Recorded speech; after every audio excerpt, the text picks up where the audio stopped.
बिस्मिल्लाहिर्रहमानिर्रहीम वसल्लल्लाहु वसल्लम व बारक अला नबीना मुहम्मद व अला आलिहि व सहबिहि अजमईन। अल्लाहुम्मा ला इल्मा लना इल्ला मा अल्लमतना इन्नका अंतल अलीमुल हकीम। अल्लाहुम्मा अल्लिमना मा यंफअुना वंफअना बिमा अल्लमतना व ज़िदना इल्मन या रब्बल आलमीन। अल्लाहुम्मा अर्ज़ुक़ना अल-इख़लास फ़िल अक़वालि वल अअमाल। अल्लाहुम्मा जअल अमलना फ़ी रिदाका आमीन या रब्बल आलमीन। अल्हम्दुलिल्लाह, ये हमारी आखिरी क्लास है, मुराजआ रिवीजन क्लास है ये, जिसमें इख्तिसार से बहुत ज़्यादा लंबा तो नहीं, लेकिन बिल्कुल इख्तिसार से समराइज्ड तरीके से रिवीजन देख लेंगे। आप लोगों के कोई इश्काल अगर होंगे तो आप उसको पूछ सकते हैं, इंशाअल्लाह उसको एड्रेस करने की कोशिश की जाएगी। और कुछ क्वेश्चंस में भी आपसे पूछूंगा जिसका जवाब आप लोगों को देना होगा।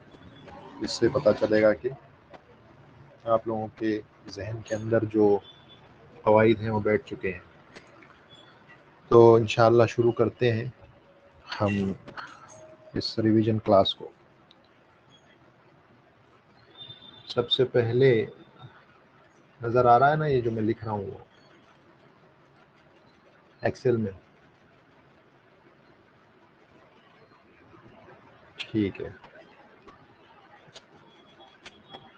तो यहाँ पर मिटता नहीं है, ये मिटता है शायद, पता नहीं, यही है मिटाने के लिए। हाँ, तो खैर हमने जो है बात शुरू की थी मीरास में। सबसे पहले इंट्रोडक्शन हुआ था, वहाँ पर कुछ बुनियादी चीज़ें हमने देखी थी। तदूम के बारे में देखा था, और ये तदूम जो है इससे पता चलता है कि जो माल है, मरने वाले का तरीका है, वो किस ऑर्डर में उसे खर्च करना चाहिए। सबसे पहले जो है हमने कहा कि तजहीज़ से मुराद है मरने वाले का कफन है और दफन का मामला है। इसी तरह से कब्र खोदने का खर्च वगैरह, और उसको अगर दूरी ज़्यादा है तो जो ट्रांसपोर्ट करके ले जाना है वो भी खर्चा होता है। वो सारे खर्चे उसके तरीके में से पहले निकाले जाएंगे, और ये मुक़द्दम है हर चीज़ के ऊपर। और इसकी वजह ये है कि नबी सल्लल्लाहु अलैहि वसल्लम ने एक शख्स की जब वफ़ात हुई, इब्न अब्बास रज़ियल्लाहु अन्हुमा से रिवायत है, तो आपने कहा कि इसके जो है कफन वगैरह का खर्चा निकाल लिया जाए। आपने ये नहीं कहा कि क्या इस पे कोई देन वगैरह है वो अदा करो। सबसे पहले क्योंकि हक़ आता है तजहीज़, मैयत को तैयार करना, दफन के लिए, कफन के लिए नहलाना, कब्र का खर्चा है, वो सारी चीज़ें। तो सबसे पहले ये खर्च किया जाएगा। इसके बाद अगर कुछ भी नहीं बचता है तो ये बाकी के सारे वारिसीन के ऊपर होंगे फिर जो, क्योंकि वारिस बनकर के अगर पैसा मिल सकता है तो अगर मरने वाले से उनकी रिश्तेदारी है, उसके वारिस हैं, तो फिर उसी बुनियाद पर वो उसकी अदायगी भी करेंगे। अगर किसी का लोन है तो वारिस लोन अदा करेंगे। इसी तरह से इसके ऊपर मसलन रोज़े रह गए थे तो रोज़ों की क़ज़ा इसके जो अलिया हैं, इसके जो वली हैं, जो वारिस हैं, वो करेंगे, तो वो उनके ऊपर लौट करके आता है। तो तजहीज़ पहला है। नंबर 2 जो है देन है ना, इसको कहेंगे आप लोन्स, वो अदा किए जाएंगे। उसके बाद लोन्स भी ये दो किस्मों के हैं। एक जो है मखलूक का है और एक अल्लाह का है, ठीक है ना। मखलूक का लोन, अल्लाह का लोन। नंबर 3 जो है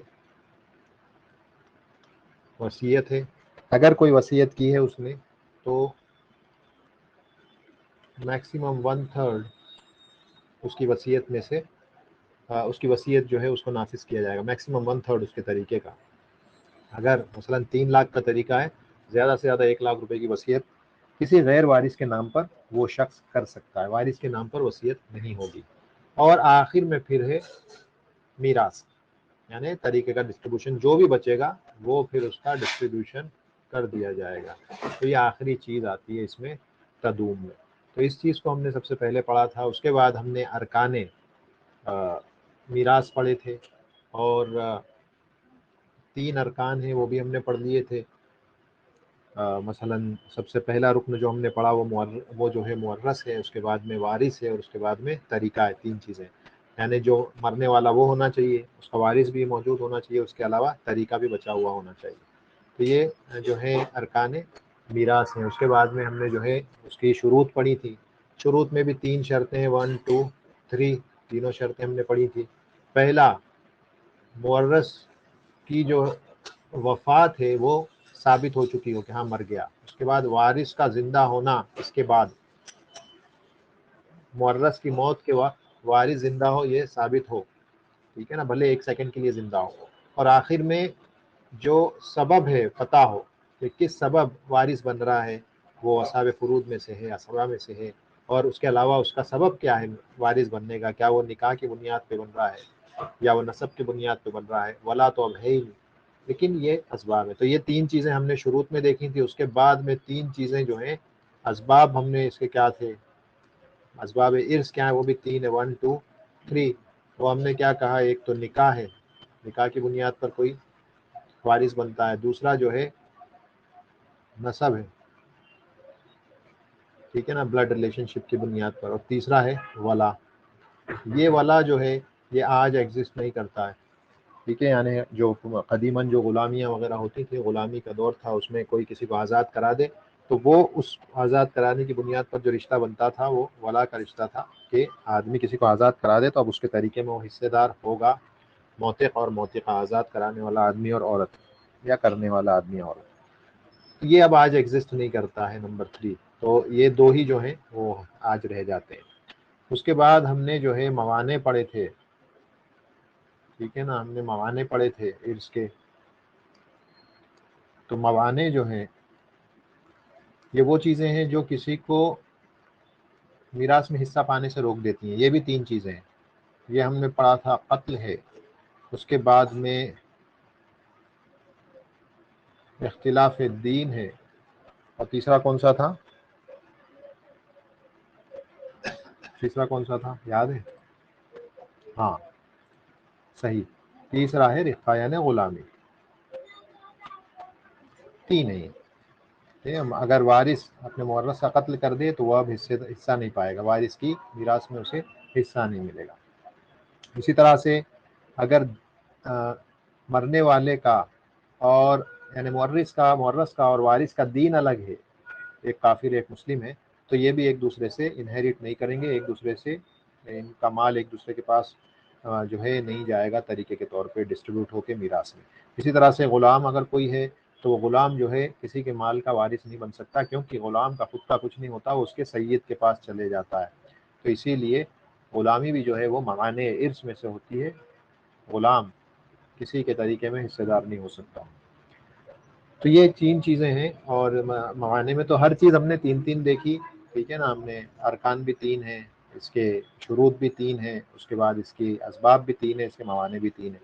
यहाँ से जब हम चले फिर हमने वारिसीन जो होते हैं, वारिसीन की एक कंप्लीट आप कह सकते हैं फहरिस्त देखी, किस बुनियाद पर हमने जो है ज़ौजेन को पढ़ा, उसके बाद हमने फ़ुरू को पढ़ा, उसके बाद हमने उसूल को पढ़ा, और उसके बाद हमने हवाशी को पढ़ा। हवाशी में ये 2 हैं, एक जो है अखुआ है और एक जो है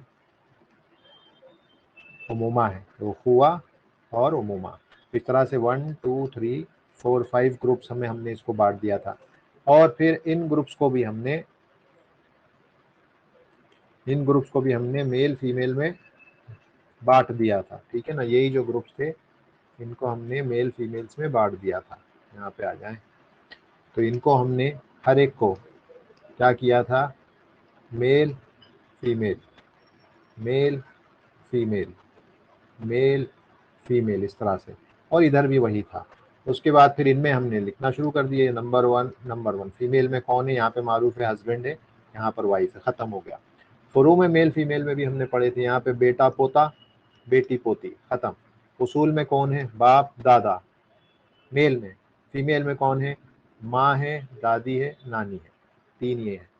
उसके बाद आप आ जाएं, यहीं पर हम लिख देते हैं उखुआ, और ये उमूमा तो यहाँ पर है ही।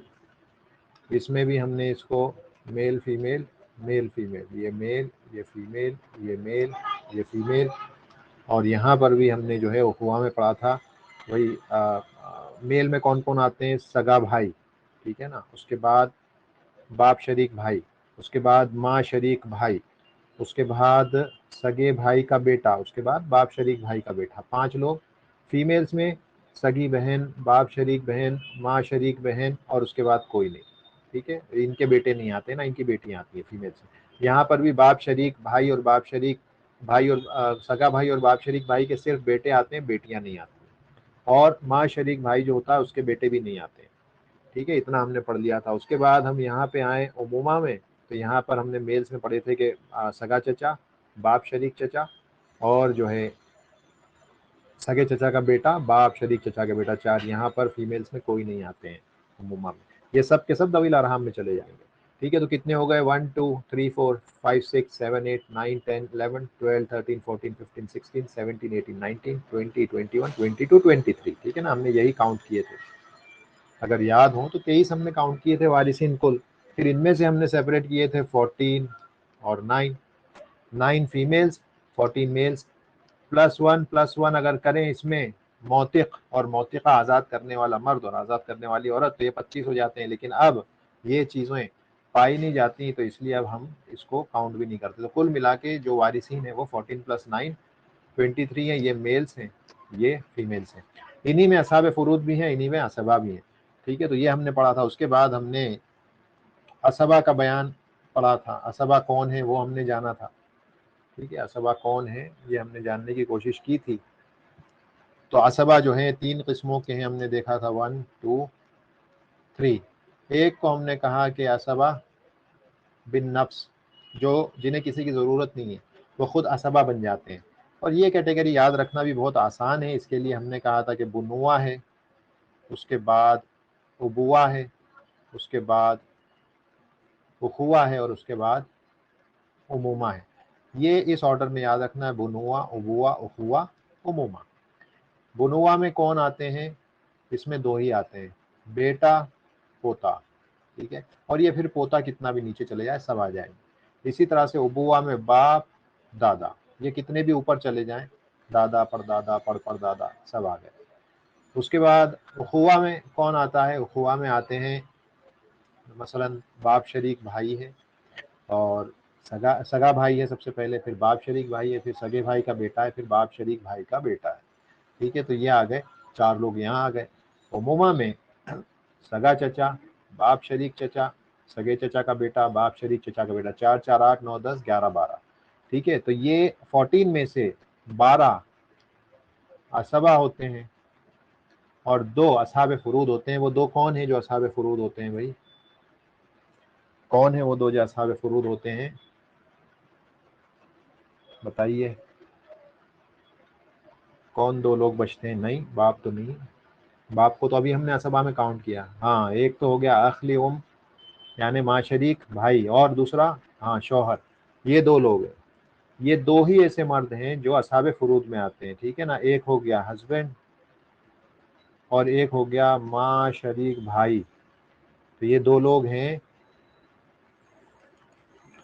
जो असहाब फुरूद में आते हैं मेल्स होने के बाद भी, ठीक है ना। वरना अक्सर मेल्स जो हैं, सारे के सारे मेल्स असबा होते हैं सिवाय इन दोनों के, और सारी फीमेल्स जो हैं वो यहाँ पे होती हैं असहाब फुरूद में, सारी फीमेल्स सिवाय, ठीक है ना, जैसे मोतिका के सिवाय मोतिका, जिसको मतलब वला का जो मसला हमने पढ़ा था,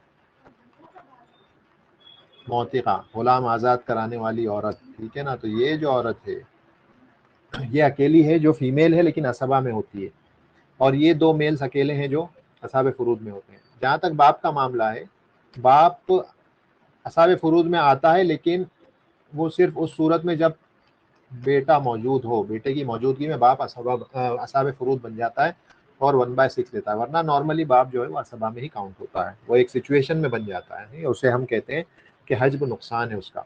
तो ये हमने असबा भी पढ़ लिए। उसके बाद में हमने हज्ब के कुछ कवायद पढ़े थे, उनको पूरे को याद करने की ज़रूरत नहीं है, बस मैंने जो आपको बताया, एक तो 4 जिहतें याद रखें, बुनुआ, उबुआ, उखुआ, उमूमा, ये 4 जिहतें याद रखें। जो पहले वाली जिहत है, ऊंची वाली जिहत, वो अपने से नीचे वालों को ब्लॉक करेगी। बुनुआ जो होगा वो उसूल को तो पूरी तरह नहीं कर सकता, लेकिन इनका एक हजम नुकसान कराएगा वो। जैसे अभी हमने कहा कि बेटे की यानी बुनुआ में से चाहे बेटा हो चाहे पोता हो, अगर वो बचेंगे या होंगे तो वो जो उसूल में जो होगा मसलन बाप है तो उसे असबा से असाब फुरूद के दर्जे में ले जाएंगे, ठीक है ना। तो उनका नुकसान ये करते हैं। तो बेटा जो होता है या पोता जो होता है या बुनुआ में से जो होगा वो ब्लॉक करेगा अपने से नीचे जो है उनको, अपने से नीचे वालों को ब्लॉक करेगा वो। तो अव्वलन तो आपको ये चीज याद रखनी है, बुनुआ, उबुआ, उखुआ, उमुमा, और इसमें कौन कौन आते हैं आपको सब याद रखना पड़ेगा, ठीक है। उसके बाद आपको ये भी कायदा याद रखना पड़ेगा कि वास्ते की मौजूदगी में जुल वास्ता वारिस नहीं बनता है। मसलन बेटा भी है, पोता भी है मरने वाले का, ये एक आदमी है मर गया, इसका वारिस में बेटा है पोता है, तो पोता जो है वास्ता है, पोता सब बेटा जो वास्ता है यानी पोता मैयत से किसके वास्ते से कनेक्टेड है, बेटे के वास्ते से कनेक्टेड। तो अगर ये वास्ता मौजूद होगा तो ये पोता ब्लॉक हो जाएगा। तो ये भी एक कायदा है जिसको याद रखें कि वास्ते की मौजूदगी में जुल वास्ता ब्लॉक हो जाता है, यानी वास्ते वाला, ये वास्ते वाला है ब्लॉक हो गया वास्ते की मौजूदगी में। वास्ता कौन है, बेटा है, ठीक है। उसके अलावा ये भी याद रखें कि 6 रिश्तेदार ऐसे हैं जो हमेशा हिस्सा पाते हैं। ये कौन है, ज़ौजैन है, वालिदैन है और वलदैन, यानी कि मियाँ बीवी, माँ बाप, बेटा बेटी हमेशा हिस्सा पाते हैं, क्योंकि ये मैयत से डायरेक्ट कनेक्टेड है। ये डेड आदमी है, मर गया, देखें ये डायरेक्ट माँ है, फादर है, ये बेटा है, ये बेटी है, ठीक है ना, और ये मसलन हस्बैंड है और ये वाइफ है। मरने वाला इन दोनों में से कोई एक होगा, लेकिन ये देखें डायरेक्ट कनेक्टेड है, इनके दरमियान या बीच में कोई नहीं आता है, इनके बीच में कोई नहीं आ रहा है, डायरेक्ट कनेक्टेड है मैयत से। तो ये 6 ऐसे वारिस होते हैं जो कभी भी महरूम नहीं होते हैं हिस्से से, इन्हें हमेशा हिस्सा दिया जाता है ऑलवेज। कभी ऐसा नहीं होगा कि हिस्सा ना पाए, इसीलिए कभी ये मसले में हो तो ऐसा कभी मत करना कि इनको ब्लॉक करवा देना, इनको हमेशा हिस्सा दिया जाता है, ठीक है। तो ये हज के कवायद वैसे आप देखें तो बहुत सारे लिखे जाते हैं, लेकिन उसूली तौर पे बस यही है जिसको याद रखना है कि कौन किसको ब्लॉक करता है। मसलन और एक फ़ायदा ये है कि हमने जो ये जिहतें लिखी थी, जैसे अभी हमने लिखा बुनुआ, उबुआ, ठीक है ना, और एक छोटा सा ब्लैंक हम यहाँ छोड़ते हैं, उखुआ और उमुमा। इस ब्लैंक में हम लिख देते हैं माँ शरीक, भाई और बहन, इसको उनको इस ब्लैंक में लिख दिया। तो इस ब्लैंक में लिखने की वजह से एक फ़ायदा और हो गया कि एक फ़ायदा और हज का हमें याद हो जाएगा कि इनसे ऊपर की ये जो 2 जिहतें हैं, बुनुआ और उखुआ, बुनुआ और उबुआ की, वो इनको ब्लॉक करते हैं, लेकिन ये अपने से नीचे वालों को ब्लॉक नहीं। हालांकि ये लिखा हमने यहाँ है, लेकिन इनका इतनी ताकत नहीं है इनके पास कि ये अपने से नीचे वाले उखुआ और उमुमा को ब्लॉक कर सके। लेकिन ये ब्लॉक किसके वजह से होते हैं, बुनुआ में से, चाहे वो मर्द हो चाहे औरत हो, यानी कि बेटा बेटी पोता पोती अगर होंगे इनको ब्लॉक कर देंगे। इसी तरह से यहाँ पर मुजक्कर उसूल के बाप और दादा होंगे तो वो माँ शरीक भाई बहनों को ब्लॉक कर देंगे। तो इससे फायदा ये है इस तरह से याद रखने का कि आपको ये एक और कायदा हज का इस तरह से याद हो जाएगा। उसके अलावा तो बस वही है जो हमने याद किया है कि ये ऊपर वाली पहले की जिहत बाद की जिहत को ब्लॉक करती है, ठीक है ना। और फिर हमने रिश्तों की जो है कौन किससे कितना करीब है वो जानने के लिए भी हमने तरीका देखा था कि सबसे पहले जिहत को चेक किया जाता है, यानी ग्रुप को। उसके बाद नंबर 2 पे जो हमने देखा था कि हम चेन देखते हैं। नंबर 3 हम कुव्वत देखते हैं, ठीक है ना। 3 चीजें हम देखते हैं, ग्रुप देखते हैं, चेन देखते हैं और पावर या कुव्वत या स्ट्रेंथ देखते हैं रिश्ते की, ठीक है ना। 3 चीजों को देखते हैं। 1 मिनट।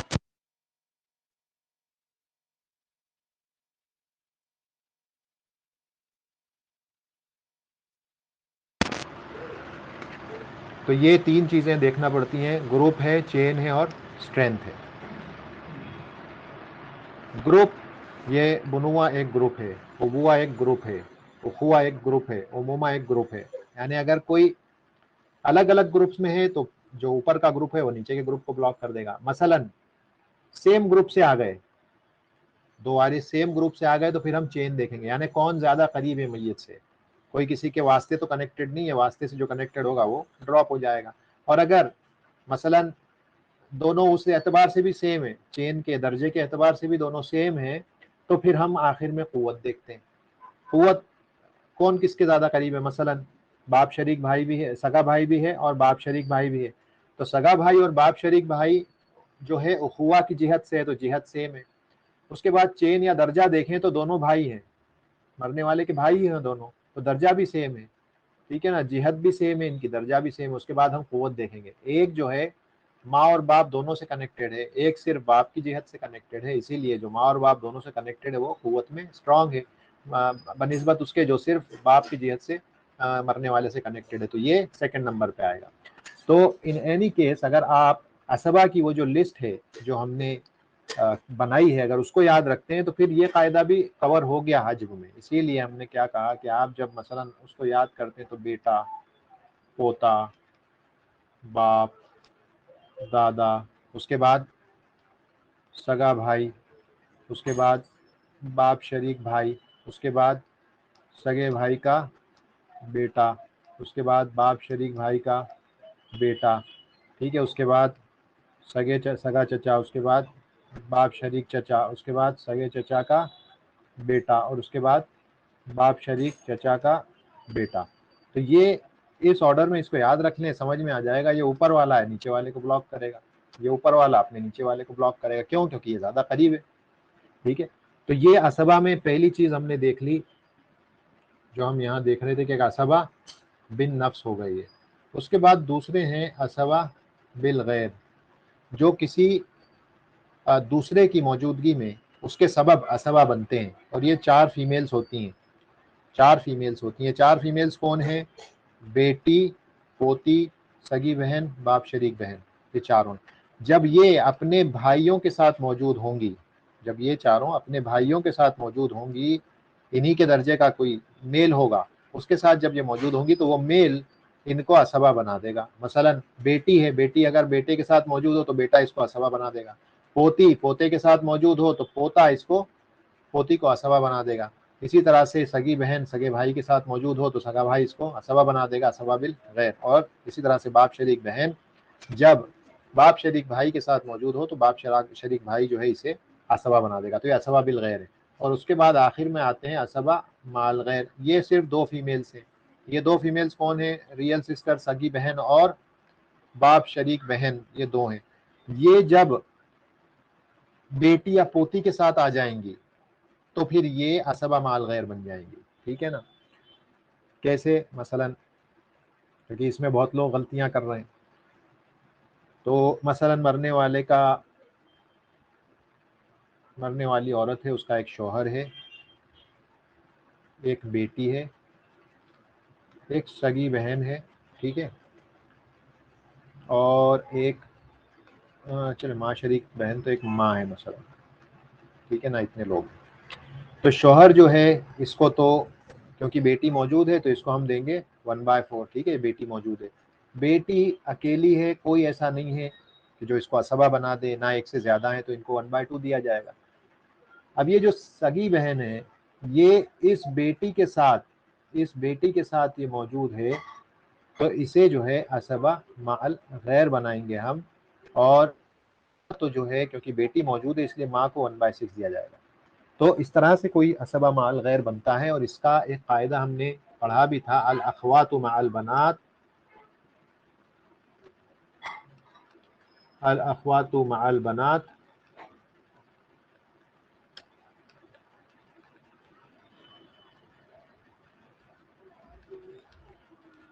असबात, अल अखवातु मअल बनात असबात, कि जो बहनें हैं बेटियों के साथ जब होती हैं तो असबा बन जाती हैं। असबा कौन सी बनती हैं? वो असबा माल गैर। तो अगर ये इतनी सी आप चार वर्ड्स हैं, इसको याद रख लें तो ये मसला हल हो जाता है। तो ये असबा माल गैर बनेगी। उसके बाद आप इसको आसानी से इसका मसला हल करें। 12 से असली मसला बनेगा। यहाँ पे 3 दे दिए, यहाँ पर 6 दे दिए, यहाँ पर 1 दिया, 6 3 9 1 10, 2 यहाँ चलेगा, नहीं 2 हुए ना, 1 गया, ठीक है ना। 6 3 9 2 11 और 1 12। तो इस तरह से 12 हिस्से प्रॉपर्टी जो है जब हमने डिवाइड की तो इनमें इस तरह से बढ़ गई है। सगी बहन को असबा माल गैर होने की वजह से एक हिस्सा इसको मिल गया। तो इस तरह से असबा, इसी तरह से यहाँ अगर सगी बहन की जगह पे अगर बाप शरीक बहन होती तो वो भी असबा माल गैर बनती इस बेटी के साथ। ठीक है, ये कायदा है। हाँ, यहाँ पे सगी बहन भी होती और बाप शरीक बहन भी होती, तो सगी बहन जो है वो तो बन जाती असबा माल गैर। ठीक है ना, उसे एक हिस्सा मिलता। और ये जो है बाप शरीक बहन है, ये ब्लॉक हो जाती। क्यों? क्योंकि ये सगी बहन है, जब ये असबा माल गैर बनती है तो फिर ये अपने भाई के पोजीशन पे आ जाती है, ये बराबर हो जाती है सगे भाई के। और सगा भाई इसको ब्लॉक करता है क्योंकि नीचे आती है, सगे भाई से दर्जे में नीचे है। जो हुआ की जिहत है उसमें जिहत तो सेम है लेकिन दर्जा और कुव्वत उसकी कम है, तो वो फिर कुव्वत उसकी कम है, तो इसलिए वो उसको ब्लॉक कर देता है। तो ये जब उसके बराबर हो गई तो जिन्हें ये भाई ब्लॉक करता था अब उन्हें ये बहन भी ब्लॉक करेगी असबा माल गैर बनने की वजह से। ठीक है, तो इसको समझ लिया आप। तो ये बस इतने से हज्ब के कवाइद थे। उसके बाद हमने जो है असहाबे फुरूद को भी देखा था, असहाबे फुरूद देखा था। इसमें हमने कहा था कि दो अप्रोचेज होती हैं। एक अप्रोच तो ये है कि मसलन आप ये पढ़ें कि मसलन आप हर वारिस को ले लें, शोहर को ले लें, और या ये तो अप्रोच हमने ली थी। इससे पहले जो अप्रोच हमने नहीं ली,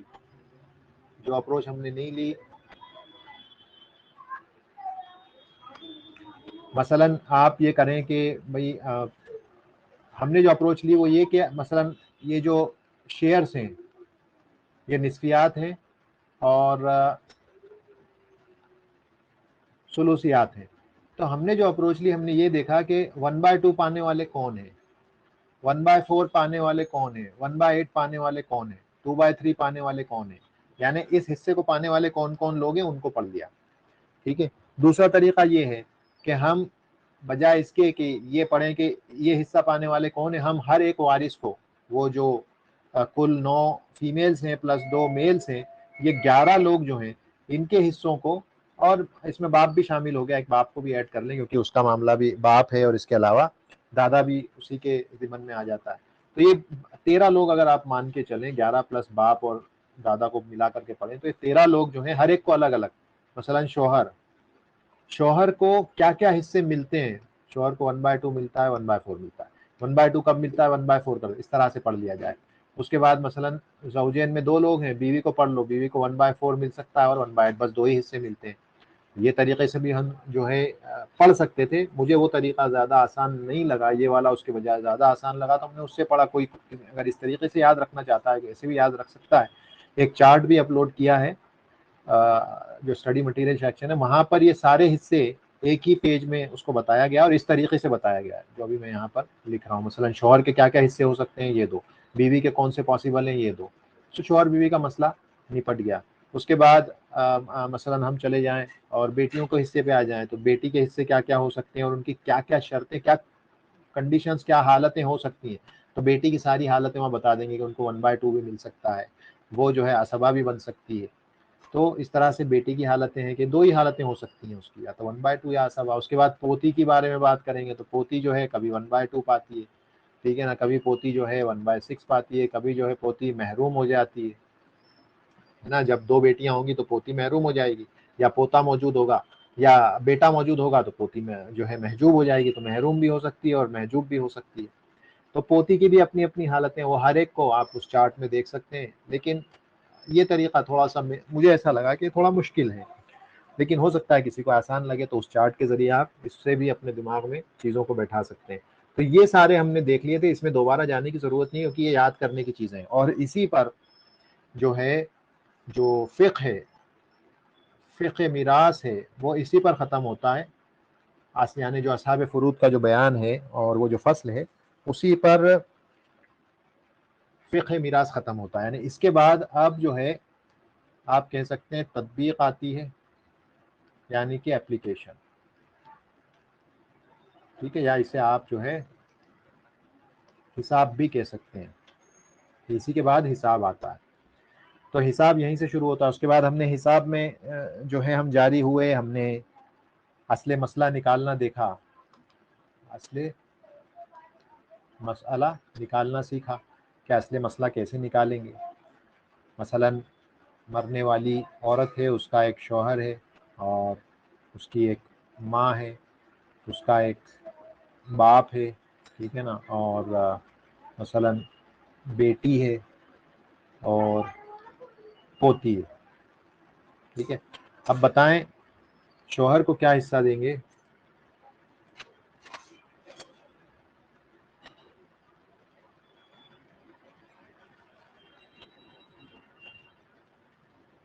हाँ, शौहर को 1/4 देंगे क्योंकि बेटी और पोती फरे वारिस मौजूद हैं, तो शौहर को 1/4 देंगे। माँ को कितना देंगे? माँ को कितना देंगे? 1/6 फर वारिस मौजूद है, इसलिए माँ को हम 1/6 देंगे। बाप को कितना देंगे? बाप को क्या देंगे? 1/6 प्लस असबा, सही है भाई, 1/6 प्लस असबा देंगे बाप को।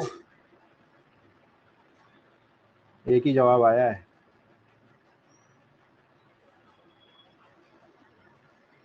बेटी है, बेटा नहीं है, बेटी है। सही जवाब है ये, बाकी लोग सोच रहे हैं शायद। अच्छा, एक जवाब 1/6 आया है, एक जवाब 1/6 प्लस असबा आया है। और लोग, और भी जवाब चाहिए। 8 लोग हैं क्लास में।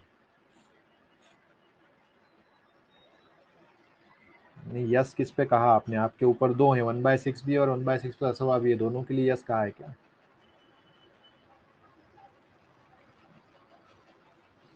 अच्छा, 1/6 नहीं, बेटी को 1/6 प्लस बाप को 1/6 प्लस असबा देंगे क्योंकि मुजक्कर नहीं है, फुरू में से मुजक्कर नहीं है, इसलिए बाप को 1/6 प्लस असबा बनाएंगे। और बेटी को क्या देंगे? बेटी को क्या देंगे? और जवाब चाहिए, और भी जवाब चाहिए। लिखें भाई, हाँ, आधा, हाफ। बेटी को 1/2 देंगे। पोती को क्या देंगे?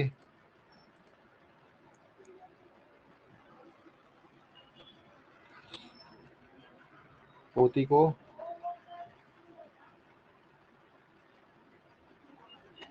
बताइए भाई, पोती को क्या देंगे? हाँ, 1/6 तकमीलतुस्सुलुसैन, 1/6 तकमीलतुस्सुलुसैन। 2/3 को पूरा करने के लिए बेटी को 1/6 दिया जाएगा, पोती को सॉरी 1/6 दिया जाएगा। अब मुझे यहाँ बताएं असली मसला कितने से बनेगा? एलसीएम निकालेंगे तो, या हमारे तरीके से असली मसला, वेरी गुड, 12 से बनेगा, है ना। सीधा 4 को 3 से मल्टीप्लाई कर दें, असली मसला आपका बन जाएगा। ये जो 4 है, इस 4 को आपने 3 से मल्टीप्लाई कर देना है बस। तो 4 को 3 से आप मल्टीप्लाई करेंगे तो यहाँ पर असली मसला 12 बन गया। असली मसला जब 12 बन गया तो शौहर को 3 हिस्से चले गए, ठीक है ना, माँ को 2 हिस्से चले गए, बाप को 2 हिस्से चले गए, और बेटी को 6 हिस्से चले गए, और पोती को 2 हिस्से चले गए। जोड़े कितना है? 6 4 10, 10 3 13, 14 15। ये औल का मसला बन गया। 12 को काट के हमने अब हिस्से 15 कर दिए, ठीक है ना। औल का केस हो गया। औल किसको कहते हैं? औल यही है जो अभी आपने देखा कि नंबर ऑफ शेयर होल्डर्स, यानी शेयर ज़्यादा हो रहे हैं और जो तरीका जितने में हम जितने जो असली मसला है वो कम है, यानी प्रॉपर्टी को जितने हिस्सों में बांटा वो कम है और शेयर्स लेने वाले लोग ज़्यादा हो गए। तो फिर हम क्या करेंगे? इसको काट करके 15 कर देंगे ताकि सबका हिस्सा प्रोपोर्शनेटली एक ही प्रपोर्शन में, एक ही हिसाब से सबका कम हो जाए इक्वली। तो सबके हिस्से फिर कम हो गए। पहले शौहर को 25% मिल रहा था, अब शौहर को 20% ही मिल रहा है, ठीक है ना। तो हिस्से सबके फिर कम हो जाते हैं प्रोपोर्शनेटली। 25 की जगह शौहर को 20 मिल रहा है। इसी तरह से बाकियों को, माँ का हिस्सा भी कम हो गया, बाप का कम हो गया। अब यहाँ पे हमने देखें असबा भी लिखा था, लेकिन जब ऑलरेडी एक्सेस हो रहा है तो असबा के तौर पे इसे कुछ भी नहीं मिलेगा, सिर्फ जो अपना फर्दन जो हिस्सा है वो लेगा। ये असबा के तौर पे इसके लिए कुछ बचा ही नहीं है क्योंकि सब खत्म हो गया माल इसके पास। तो ये जो है असले मसला भी निकालना हमने देख लिया। यहाँ पर ऑल भी हमको समझ में आ गया कि ऑल होता क्या है।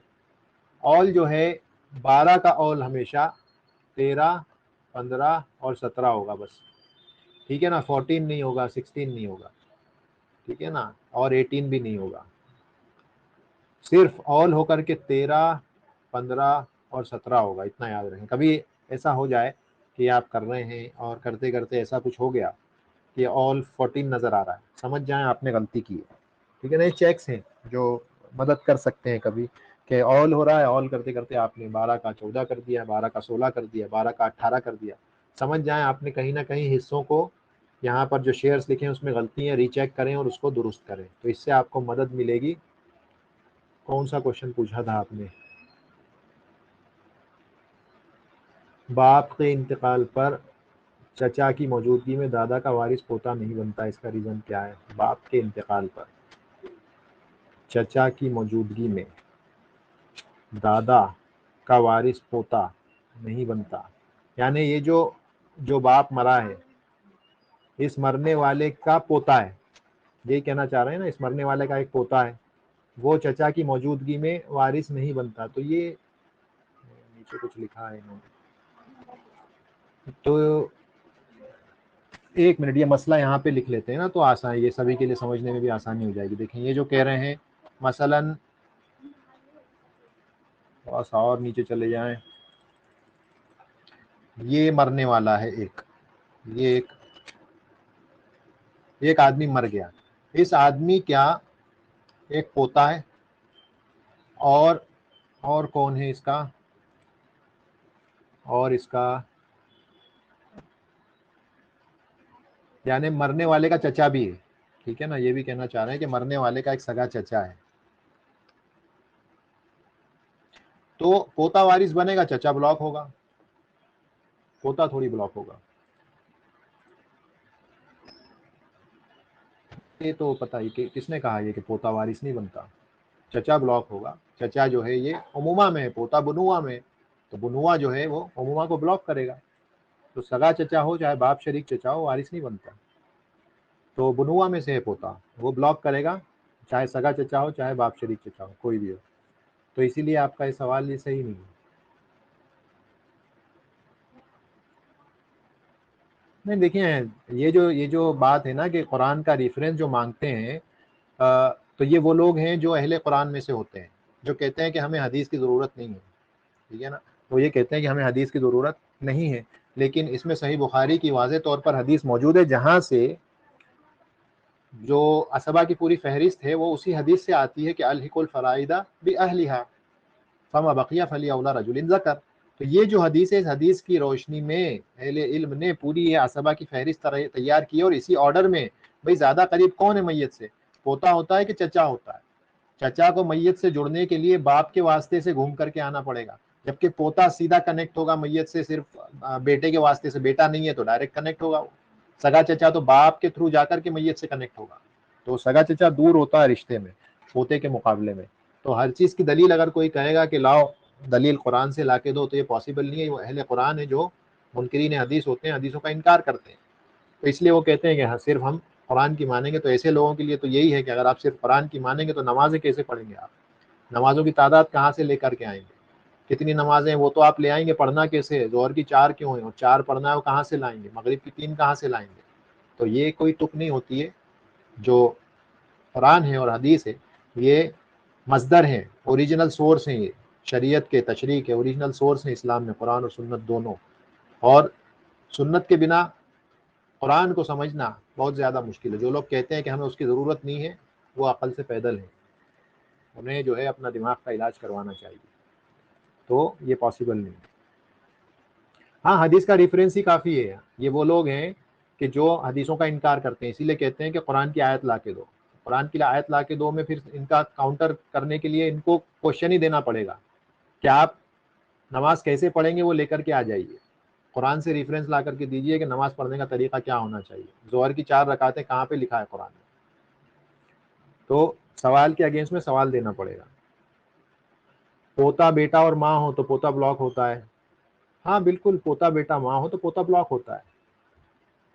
यानी उनका सवाल वही है, इनका सवाल वही है कि वो दलील मांग रहे हैं कि क्या दलील है कि पोता जो है ब्लॉक होगा, लेकिन पोता ब्लॉक ही नहीं हो रहा है वहां पे, पोता ब्लॉक ही नहीं हो रहा है। बेटा होगा तो ब्लॉक होगा पोता, और वो भी उसी हदीस की रोशनी में।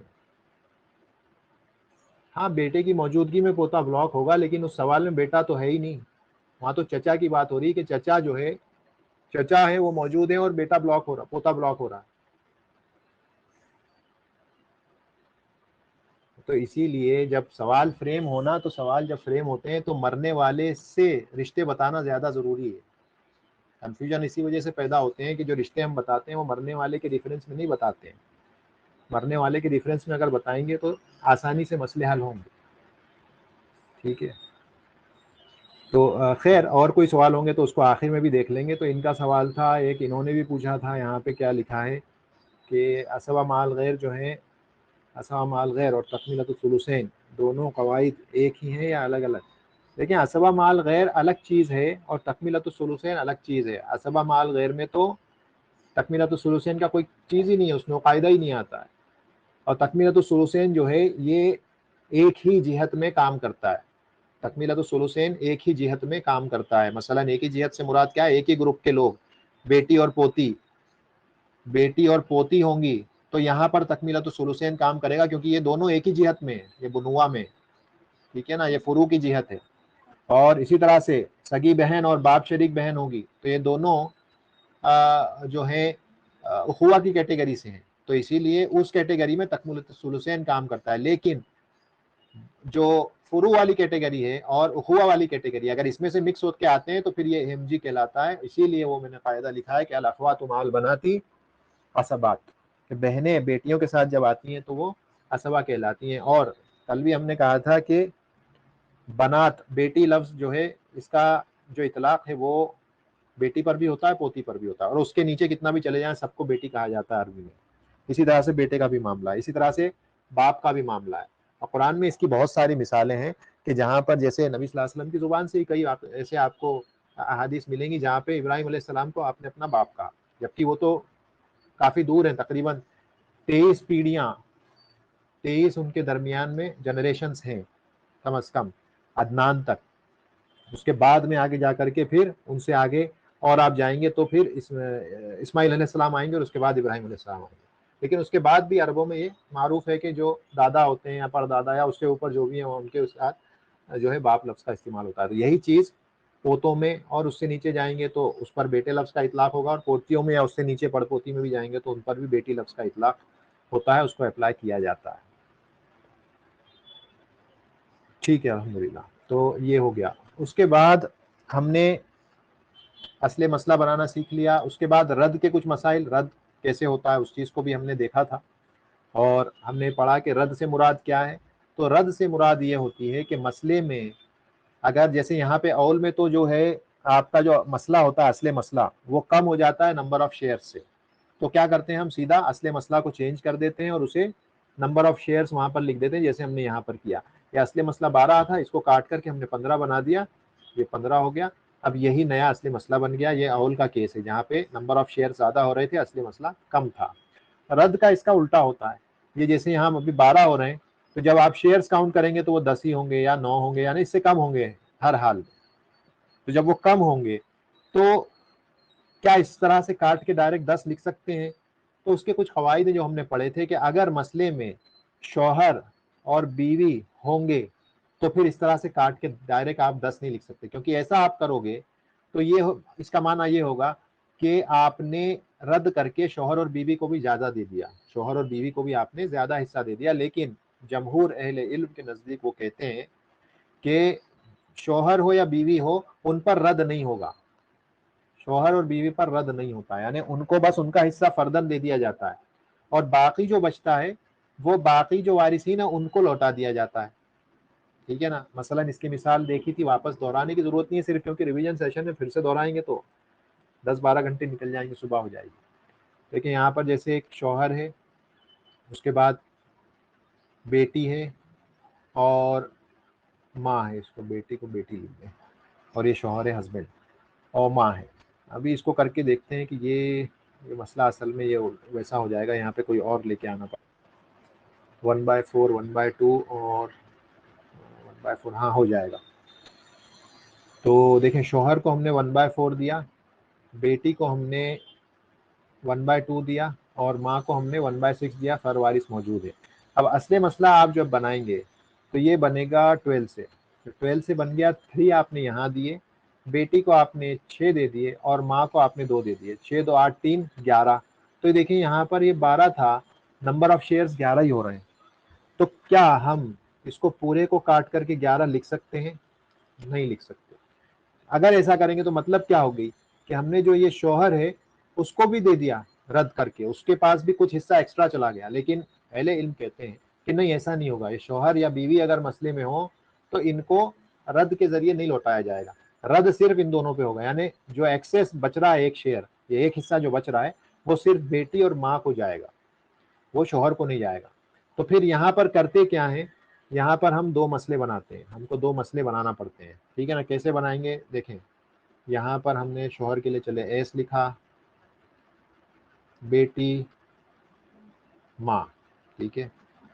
शौहर को हमने दिया, शौहर का भी हमने ऊपर देख लिया कि ये मसला रद्द का है, ठीक है ना। तो शौहर का हिस्सा 1/4 हो गया। इनको ऐसा ट्रीट कर लें कि असबा है, क्योंकि बचा हुआ हिस्सा तो इन दोनों में ही जाना है रद्द होकर के, तो पूरा इनमें ही एब्जॉर्ब हो जाएगा। तो आप इसे असबा मान लें। जब असबा मानेंगे तो 4 हिस्से, या यहाँ पे असली मसला 4 हुआ, एक हिस्सा शौहर को, 3 हिस्से इन दोनों को चले गए, ठीक है ना। इन दोनों को 3 हिस्से चले गए। अब ये 3 हिस्से इनमें बटेंगे कैसे आपस में, वो जानने के लिए आपको एक और मसला बनाना पड़ेगा। वो मसला कैसे बनाएंगे, इनके हिस्से अब आप लिखें यहाँ पर 1/2 1/6।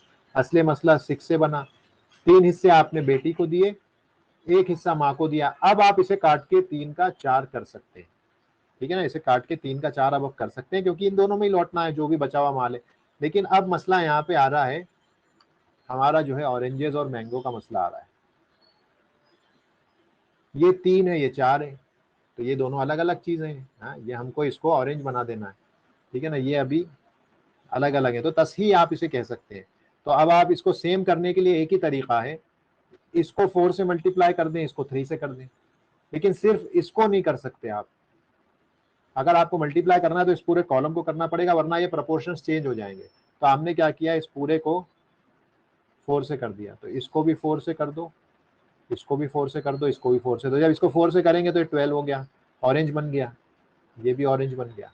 तो अब हमने यहाँ पे 12 लिख दिया, ये 4 3 12 हुआ, इसको हमने 12 लिख दिया।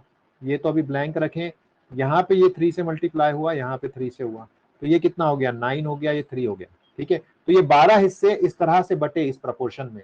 12 हिस्से में से 9 बेटी को चले गए, और जाहिर सी बात है जाना भी चाहिए क्योंकि उसका हिस्सा ज्यादा है, और 12 में से 3 हिस्से माँ को चले गए।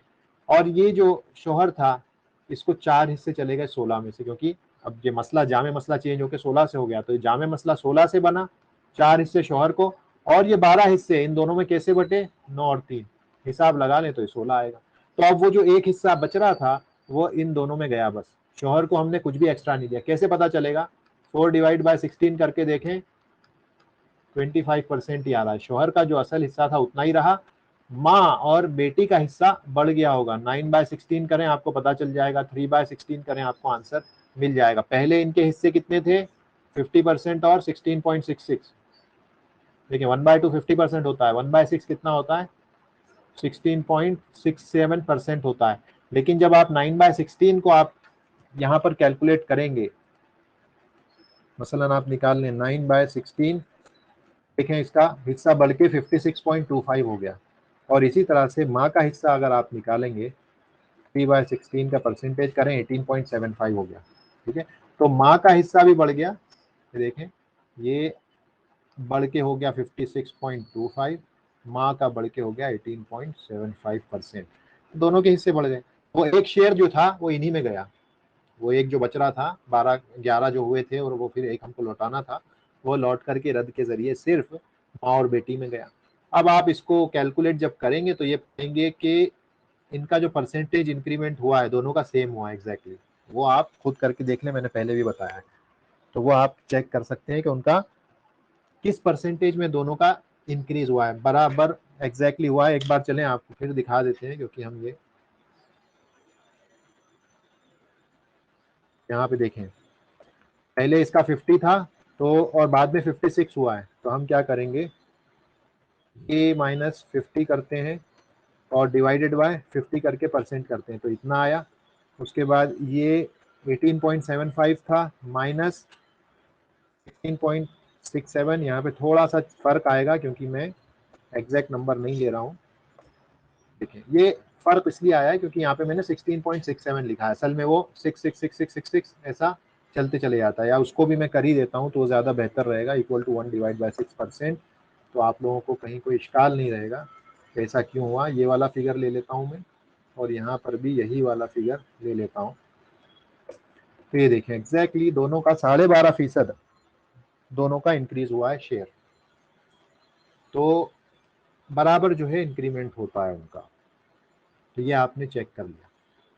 उसके बाद जो मसले हमने देखे हैं उसमें मुनासखा को देखा है, इसके बाद में जो हमने रद्द कर लिया, रद्द के बाद में फिर हमने मुनासखा देखा है। और मुनासखा बिल्कुल ऐसा ही है जैसा रद्द होता है, बस फ़र्क इतना है कि मल्टीपल डेथ्स एक के बाद एक होते चले जाते हैं तरीक़ा तकसीम होने से पहले। और ये हमारे यहाँ बहुत कॉमन है क्योंकि हमारे यहाँ तरीक़ा तकसीम नहीं किया जाता, अलग अलग इमोशनल जो है ड्रामे होते हैं और उसके बीच में तरीक़ा तकसीम नहीं होता है।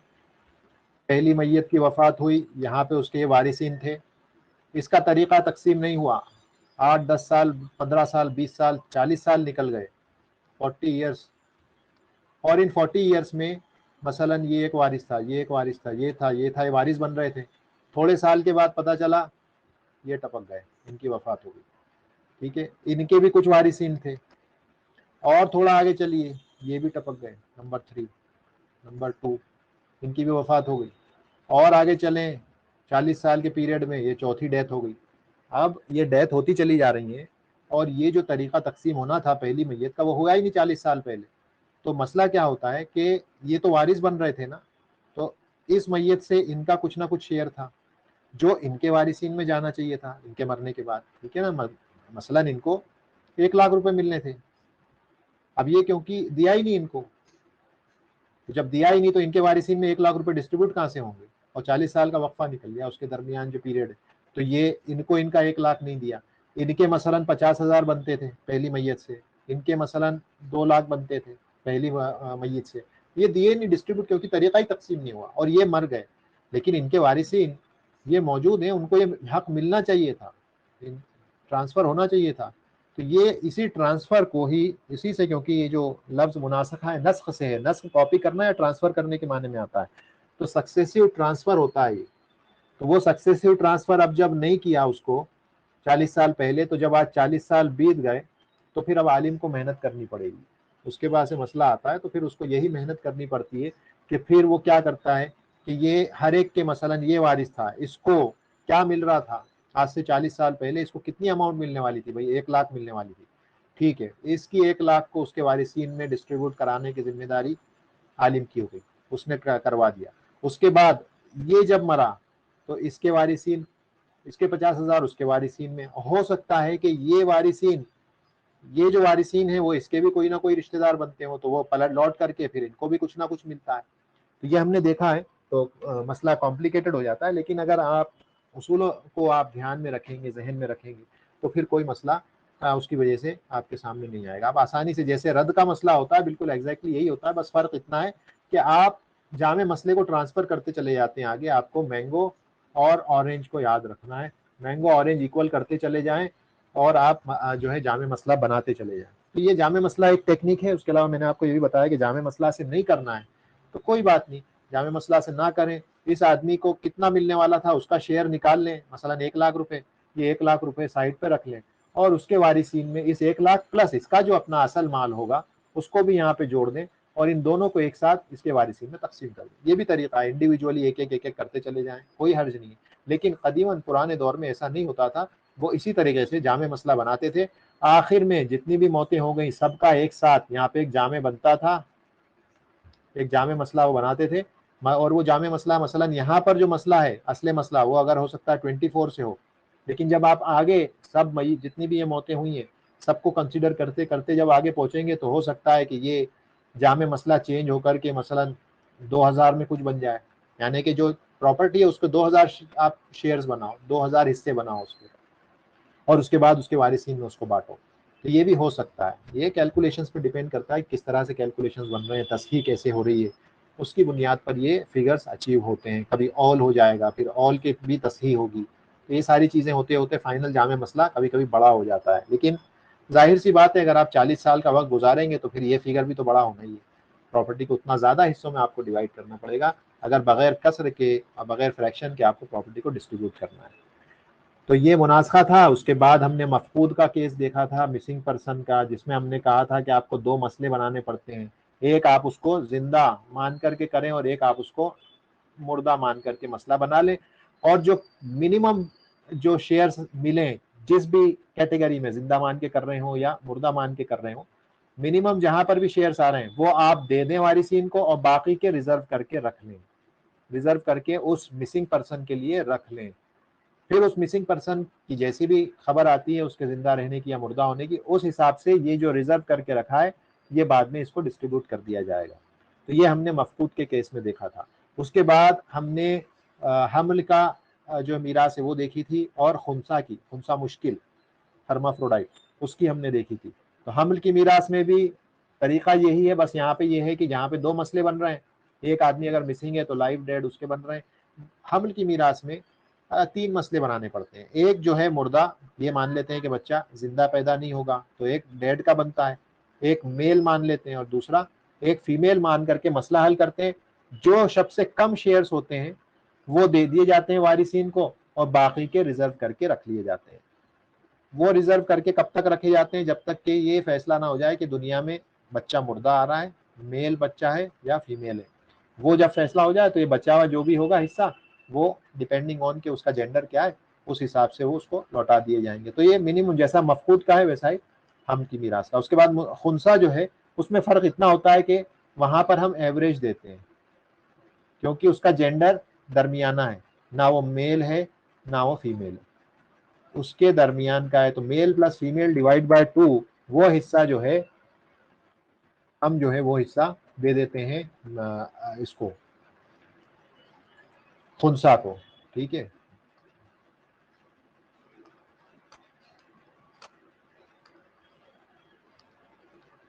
तो वो हिस्सा खुनसा को दे देते हैं, यानी हर्माफ्रोडाइट को। तो ये एवरेज करके दे दिया। उसके बाद कल की क्लास में हमने जमाई मौत देखी थी, साइमल्टेनियस डेथ्स, और हमने जवील अरहम के बयान को देखा था, वो कल ही देखा था।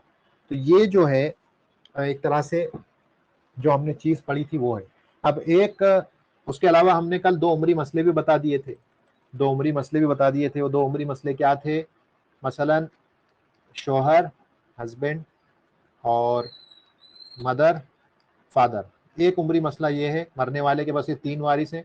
दूसरा उमरी मसला है मरने वाले की वाइफ, मदर, फादर, बस इतने वारिसीन में जब ये होते हैं तो ये दो उमरी मसले हैं, क्योंकि ये उमर रजी अल्लाह अन्हु के दौर में ये आए थे। और उमर रजी अल्लाह अन्हु ने फैसला इसमें ये किया था कि जो माँ होती है उसको पूरे प्रॉपर्टी का 1/3 नहीं दिया जाता, बल्कि बैलेंस का 1/3 दिया जाता। 1/3 बाकी, बाकी बैलेंस का 1/3, यानी शोहर और बीवी को दे देने के बाद जो बचता है उसका 1/3 माँ को दिया जाता है, और फिर बाकी का फादर असबा हो जाता है, बाप असबा हो जाता है। तो ये उमरी मसले हैं। ठीक है, समझ में आ गए थे कल आपको उमरी मसले कि इसको समझाने की जरूरत है।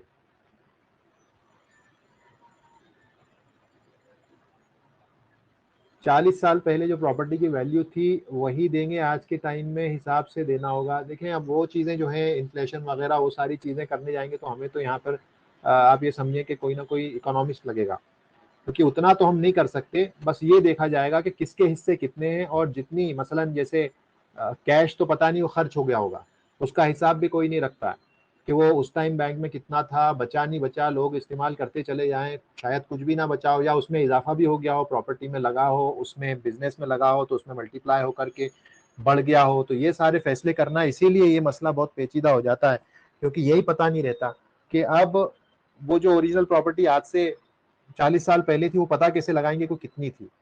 जमीन वगैरह हो तो कोई मसला नहीं है, आज के रेट से ही उसका डिस्ट्रीब्यूशन होगा अगर जमीन वगैरह है तो। असल मसला ये आता है कि कैश जो है वो कितना था, बिजनेस में लग गया होगा तो वो बिजनेस में लगने के बाद उसमें प्रॉफिट हुआ है, लॉस हुआ, वो सारी ट्रैकिंग करना बहुत मुश्किल होती है, तो बहुत पेचीदा हो जाती है चीज़। तो इसीलिए ऐसी सिचुएशन में बस यही होता है कि एक अंदाजे से काम होगा, सबके म्यूचुअल एग्रीमेंट से काम होगा, बैठ कर सब बैठेंगे, बात करेंगे कि भाई ये आज की डेट में, अब भले ठीक है आज से 40 साल पहले वो चीज़ ऐसी थी, लेकिन आज वो बढ़ते बढ़ते ऐसी हो गई है। तो इस जो भी आज मौजूद है, सिर्फ अल्लाह के डर से इसको आज हम ऐसी तरह से डिस्ट्रीब्यूट कर दें, बगैर ये सोचे कि इसमें तो हमने मेहनत की है, इसमें हमारा पैसा है, हमारी मेहनत है, उन चीज़ों को सोचे बिना अगर उस अजाब से बचना है तो बेहतर यही है, क्योंकि उस चीज़ को कैलकुलेट नहीं किया जा सकता 40 साल पीछे जा करके कि उस टाइम कितनी थी और आज कितनी होगी, ठीक है ना, वरना वो बहुत सारी चीज़ें उसमें आ जाएंगी और मसला और ज़्यादा पेचीदा हो जाएगा। तो इसमें बस यही है, इसीलिए अहले इल्म जो होंगे, जो रसूख रखते हैं, जिनका नाम है, वो ऐसे मसलों में आकर के बैठेंगे और मसलों को हल कराएंगे ताकि बगैर खून खराबे के मसले आसानी से हल हो जाएं। तो ये भी एक वजह है कि अगर खून खराबे से, गाली गलौज से, रिश्तों के टूट जाने से अगर बचना है तो बेहतर ये है कि इंतज़ार ना किया जाए 40-40 साल तक किसी भी इमोशंस में आकर के। बेहतर है कि किसी की वफ़ात हुई है, आज ही उसकी वफ़ात जब हुई है उसी वक्त उसकी प्रॉपर्टी को तकसीम कर दिया जाए ताकि आगे खून खराबों से और रिश्तों के टूट जाने से हम बच सकें। और अगर आदमी ऐसा नहीं करता है तो ये बहुत बड़ा गुनाह कर रहा है, बहुत बड़ा गुनाह कर रहा है। अल्लाह की सख्त वईद है इसके ऊपर कि वमन यासिल्लाह व रसूलहु व यतअद्दा हुदूदहु, जो आदमी अल्लाह और उसके रसूल की नाफरमानी करता है, उसके हुदूदों को ओवर क्रॉस करता है, तो ऐसा आदमी जहन्नम में खालिदन फीहा हमेशा के लिए रहेगा, वलहु अज़ाबुम मुहीन, और उसके लिए शर्मसार कर देने वाला अजाब है। अब आप देख लो आप क्या चाहते हैं, क्या आप मंजूर है आपको कि आखिरत के अंदर आपके साथ शर्मसार कर देने वाला अजाब आपके साथ हो, जहाँ पे अव्वल दिन से आखिर दिन तक की इंसानियत मौजूद होगी, उसके सामने आप जलील होगे। उससे अच्छा ये है कि आज आप मरने से पहले अपनी औलादों को कम से कम इतना तो सिखा दो कि मेरे मरने के बाद भाई मेरी जो है प्रॉपर्टी है तकसीम कर लेना, 1 रुपया क्यों ना हो। लेकिन आज इमोशंस हैं, दीन से बेरगबती है, दीन को हम जानते ही नहीं है अपनी, हम दुनिया भर की चीज़ों में मसरूफ़ है, कहाँ क्या हो रहा, दुनिया भर की न्यूज़ें फैलाने में ग्रुप्स में हम जो है लगे हुए हैं कि वो फलां ने शक्कर की जगह पे वो बेच दिया और वहाँ जूस की जगह पे वो बेचा जा रहा है। अरे इन न्यूज़ से क्या फ़ायदा हासिल होने वाला है आपको भाई, क्या हासिल कर लेंगे, कौन सा दीन के अंदर आपके बढ़ोतरी हो जाएगी, आपका दीन कम हो जाएगा। लेकिन कम से कम मरने से पहले इतना तो बता के जाए कि हमारे पास करोड़ों की प्रॉपर्टी है, ये हमारे वारिसीन में इस तरह से तकसीम होगी, आदमी उतना बता करके जाए अपने वारिसीन को। वो फिर नहीं करेंगे तो फिर वारिस जिम्मेदार है, लेकिन ये जो मर गया इसकी भी तो कुछ जिम्मेदारी है कि औलाद को बिठा कर सिखाए कि ये भी तुम्हारी जिम्मेदारी है, तुम अकीदा भी सीखो, उसके साथ में ये भी सीखो, इसकी वजह से भी तुम्हारी आखिरत खराब हो सकती है, बिगड़ सकती है। तो ये इसीलिए एक बहुत अहम मसला है ये, यार यही वजह है कि जो असलाफ थे वो, उनके पास जब कोई इल्म सीखने के लिए आता था तो वो ये कहते थे कि भाई तुमने कुरान सीखा, फिर वो हाँ कहता था, उससे कहते थे तुमने फ़राइज़ का इल्म हासिल किया, इल्म फ़राइज़। जब वो नहीं कहता था कहते थे कि वापस जाओ, पहले वो सीखो उसके बाद हमारे पास आना, फिर हम तुमको इल्म देंगे। तो ये इल्म जो है जिससे हम बेरगबती रखते हैं, बेइतनाई रखते हैं, असल में ये इल्म वैसा है ही नहीं, बड़ा ख़तरनाक मामला है, इस पर वईदें हैं जहन्नम की। तो हर आदमी क्योंकि हम में से मुवर्रिस बनेगा या उसको जाना है इस दुनिया से, तो जब वो मुवर्रिस बनेगा और वारिस भी बनेगा, लेकिन वारिस बनेगा वो तो ठीक है, माल आएगा, लेकिन मरने के बाद उसको जब जाना है तो उसका माल सही तरीके से तकसीम हो, ये भी उसी का काम है कि वो बता करके जाए इसी दुनिया में अपने वारिसीन को कि ऐसे ऐसे करना। उसके बाद नहीं करते हैं तो वारिसीन की जिम्मेदारी, फिर ये आदमी बरी हो गया। लेकिन अफसोस ये है कि हमारे यहाँ हम जो है इस चीज़ की तरफ ध्यान देते नहीं है, और जो जिंदा बचते हैं वो इमोशंस में, एक बूढ़ी माँ बैठी हुई बचती है, वो कहती है नहीं बाप का माल है, ऐसे कैसे, बाप अभी तो मरा है, उसकी तो अभी लाश ठंडी नहीं हुई, उसके कपड़े ठंडे नहीं हुए और उसका नहीं तकसीम होने दूंगी जब तक मैं जिंदा हूँ, एक चवन्नी यहाँ से वानी। अरे भाई अम्मा जी कर दो, क्यों आप जो है जहन्नम की आग को गले लगाना चाहती है। तो ये मसला आता है। खैर, और अच्छा एक सवाल ये है कि फैमिली ट्री नहीं पता चले, तो फैमिली ट्री पता करने का क्या मसला है भाई, आज से 40 साल पहले भी अगर किसी की वफात हुई है तो इतना तो मालूम है ना कि मरने वाला कौन था। मसलन बड़ा भाई की वफात हो गई, बड़े भाई के बच्चे थे नहीं, उसके भाई बहन थे, उसकी माँ थी, ऐसी मैयत को कलाला कहा जाता है। अक्सर ऐसा ही हो जाता है, अक्सर ऐसा ही होता है कि बेटा बेटी वगैरह होंगे तो वो तो सबसे पहले आके डिस्ट्रीब्यूट कर लेंगे, वो इतना लंबा चलने नहीं देंगे। जहाँ पर बेटा बेटी वगैरह नहीं होते मसला वहीं आता है, और ऐसी मैयत को कहते हैं कलाला। कलाला किसको कहते हैं, बाप भी नहीं है, माँ नहीं, सिर्फ बाप की बात हो रही है, और फर वारिस नहीं है, यानी बेटा बेटी पोता पोती नहीं है, औलाद नहीं है, और बाप भी नहीं है, ऐसी मैयत को कलाला कहा जाता है। फिर इसके कौन होते हैं, भाई बहन होंगे, भाई बहन होंगे, और इसके अलावा और भी दूसरे माँ भी हो सकती है, भाई बहन माँ ये होंगे वारिस, लेकिन बाप और फर वारिस औलाद नहीं होगी इसकी, उसको कलाला कहते हैं। तो ऐसे इंसान की प्रॉपर्टी उसके भाई बहनों में और माँ में बट जाएगी, ठीक है, तो ये कलाला है। तो ये इतना इल्म तो आसानी, यानी 40 साल 50 साल बैक आप जाकर के कोई मसला नहीं है, इतने रिश्ते पता चल जाते हैं उस वक्त कौन थे जिंदा। वो भी कोई बुजुर्ग जिंदा हो घर में बता देता है कि उस वक्त फला फला मौजूद थे। उनको आप लिस्ट कर लें, जितना भी अत्तर मकदूर जो पॉसिबल हो कोशिश करके उनको इंक्लूड करें और उनको उनका माल तकसीम करते करते करते करते, और ऐसा आप आपके ख़ानदान में बैठेंगे तो ऐसे दसियों मसले मिल जाएंगे। मैं कहता हूँ कि ऐसे बनाएं, फुरू और उसूल ना हो। हाँ, उस वही है बात कि ये बाप ना हो और औलाद भी ना हो। कुरान में इसी तरह से आया। आप सूरा 176 सूरह निसा 176 आप पढ़ेंगे तो वहां पे सिर्फ इसका जिक्र है कि औलाद ना हो, वो कलाला है। ये कहाँ से आए? ये कंक्लूजन है। कंक्लूजन ये निकला जब आप उसको पढ़ेंगे थोड़ा अच्छे से, अभी वक्त नहीं है कि उसमें जाएं, लेकिन आप जब पढ़ेंगे अच्छे से समझेंगे तो पता चलेगा कि औलाद भी ना हो और बाप भी ना हो, तभी जाकर के भाई बहन को हिस्सा मिलेगा। क्यों है ऐसा? मसलन मरने वाले की बीवी है, मरने वाले की मसलन बहन है, कोई भी आप सगी बहन ले लो, ठीक है, और मरने वाले का मसलन हम कहें कि हुई आयत में क्या आया है कि औलाद ना हो।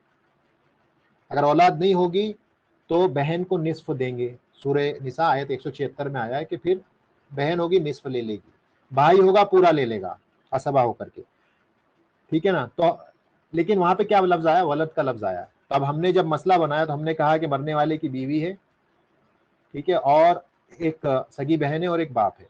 अब जब हम इसे डिस्ट्रीब्यूट करेंगे तो बीवी को तो हमने 1/4 दे दिया, बाप असबा बना, या चलें पहले इसको देते हैं सगी बहन को आधा दिया, ठीक है, और बाप असबा बन रहा है। लेकिन हम ये जानते हैं कि बाप उसूल में से है और अगर बाप मौजूद होगा तो इसको ब्लॉक कर देगा, तो बेटी को आधा मिल ही रहा है। इस आयत के हिसाब से तो आधा मिलना चाहिए, इस आयत के हिसाब से आधा मिलना चाहिए, लेकिन बाप यहाँ मौजूद है। हमने पढ़ा है कि बाप जब होता है और वो उबुआ में से है, वो तो इस बहन को ब्लॉक करता है। तो कुरान की आयत टकरा रही है इस कायदे से। इसका मतलब क्या हुआ? कंक्लूजन ये निकला कि बाप भी ना हो, औलाद भी ना हो और बाप भी ना हो, ऐसी मैयत को कलाला कहते हैं, तभी जाकर के इस बहन को हाफ मिल सकता है, वरना नहीं मिलेगा। या बहन हो या भाई भी हो, कोई फर्क नहीं पड़ता है यहाँ पे, दोनों को ब्लॉक करेगा बाप।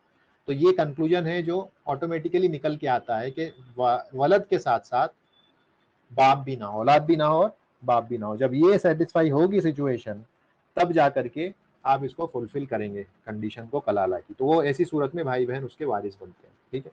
अब एक मसला और, ये तो हमने ये वाला मसला देख लिया, आपका उमरी मसले जो थे वो हमने देख लिए। हस्बैंड हस्बैंड मदर और फादर प्लस वाइफ मदर और फादर, जब ये होते हैं तो मदर को बाकी बचा हुआ का 1/3 दिया जाता है।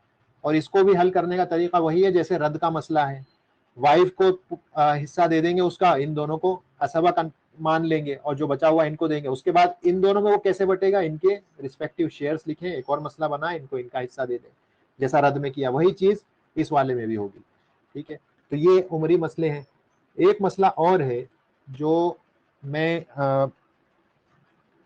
आप लोगों से मैं पूछूंगा, ठीक है ना। मसलन मसले में एक शौहर है, ठीक है ना, मसले में एक शौहर है और कौन है? माँ है, ठीक है ना, एक माँ है और माँ शरीक भाई, दो दो माँ शरीक भाई और दो सगे भाई।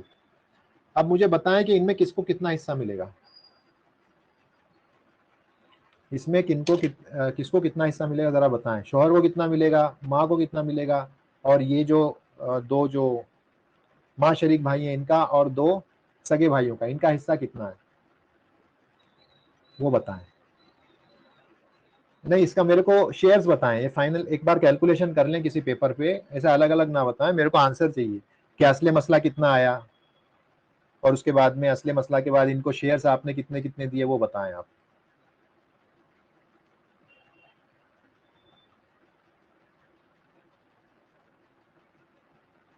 ठीक है ना, एक मैं दे रहा हूँ 2 मिनट का टाइम आपको।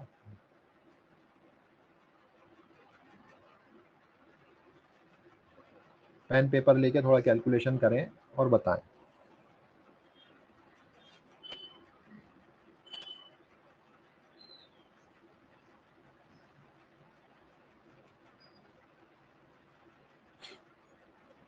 उसके बाद जी आपका सवाल भी देख लेते हैं कि अगर बाप की मौत के बाद बाज बेटे घर में रह रहे हैं तो बेटियों को रेंट दे सकते हैं।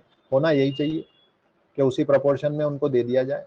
बिल्कुल, अगर वो रह रहे हैं तो शेयर्स डिसाइड कर लें कि किसका कितना इस घर में, इस घर की कीमत कितनी है उस दिन के हिसाब से, और उसके बाद किसका कितना शेयर आ रहा है, किस बेटे का किस बेटी का, जो भी बेटा उधर रह रहा है उस घर में, एक या दो जितने भी रह रहे होंगे, वो बाकियों को बेहतर यही है कि उनका जो हिस्सा आता है उसके प्रपोर्शन में रेंट दे दें तब तक जब तक वो वहां रहते हैं।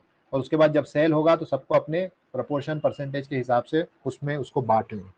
तो ये ज्यादा अहवत है, ज्यादा बेहतर है, ज्यादा सेफ है।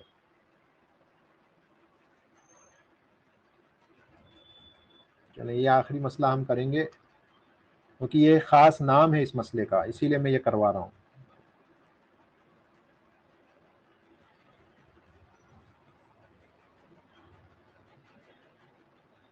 हाँ, और किसी ने नहीं किया ये मसला अभी तक हल? कर रहे हैं आप लोग कि नहीं कर रहे हैं? कर रहे हैं तो वन लिखिए फटाफट। हाँ, 312। 3 शौहर को, 1 माँ को और 2 माँ शरीक भाइयों को। ठीक है, मैं समझता हूँ सभी का ये है भाई। हाँ हम्माद भाई आप बताएं। हाँ, सगे भाई को कुछ नहीं मिल रहा है।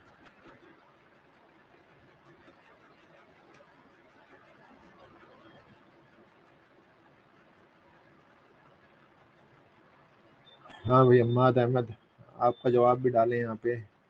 1/2 1/, नहीं ये तो आपने सिर्फ उनके वो शेयर्स लिखे हैं अभी, इसको आप असली मसला बना करके डिस्ट्रीब्यूट भी करें। असली मसला बनाएं, इनके शेयर्स असली मसला में से कितने कितने हिस्से इनको जाएंगे वो निकालें, असली मसला बनाएं इसका। चले, मैं समझता हूँ और नहीं रुक रहे हैं हम। तो ये देखें शौहर का, जैसे इन्होंने बताया, आप जब इसको करेंगे तो यहाँ पे फर वारिस मौजूद नहीं है तो शौहर को आप आधा देंगे।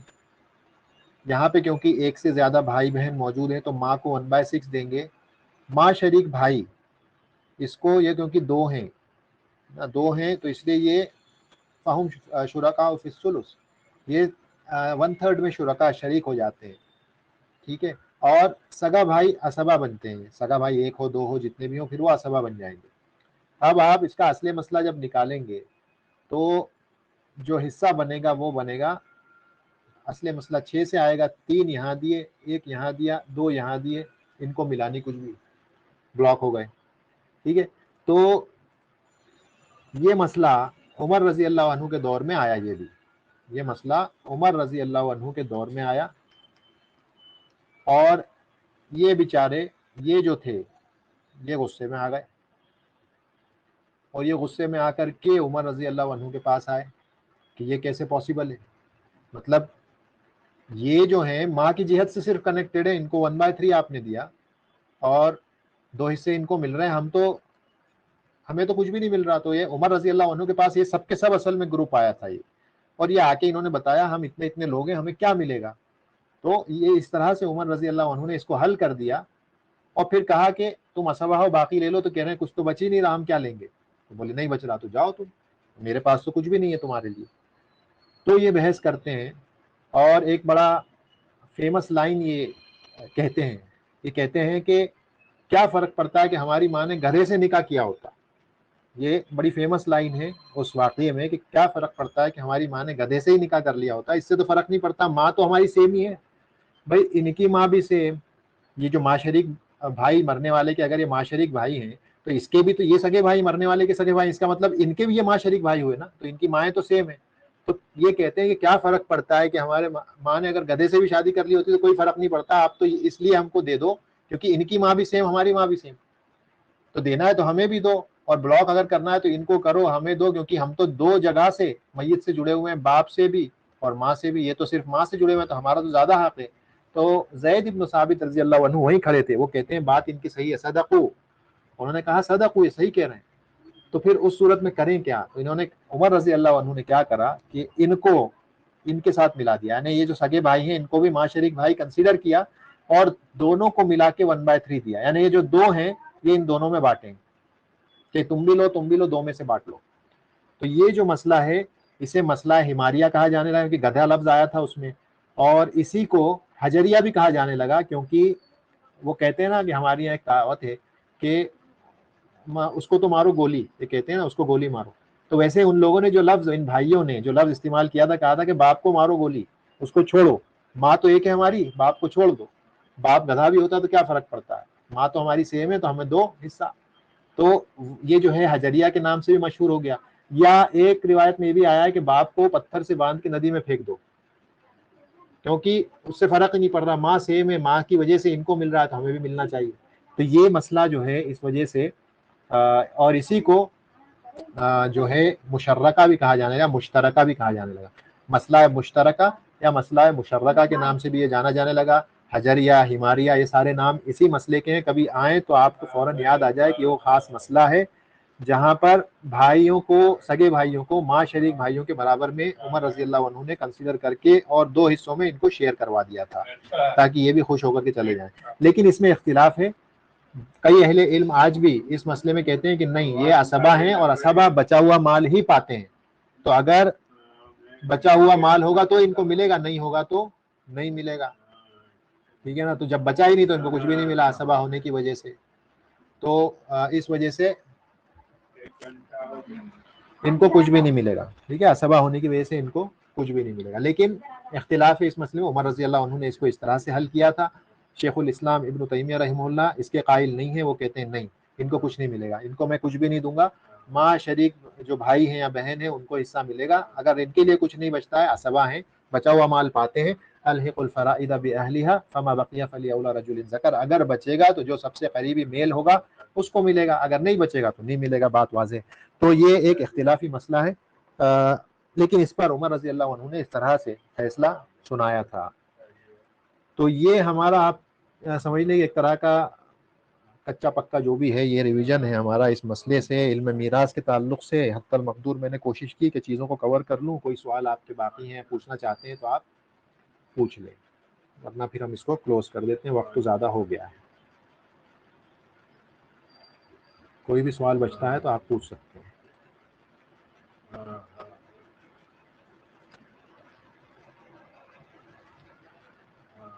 और आमीन भैया।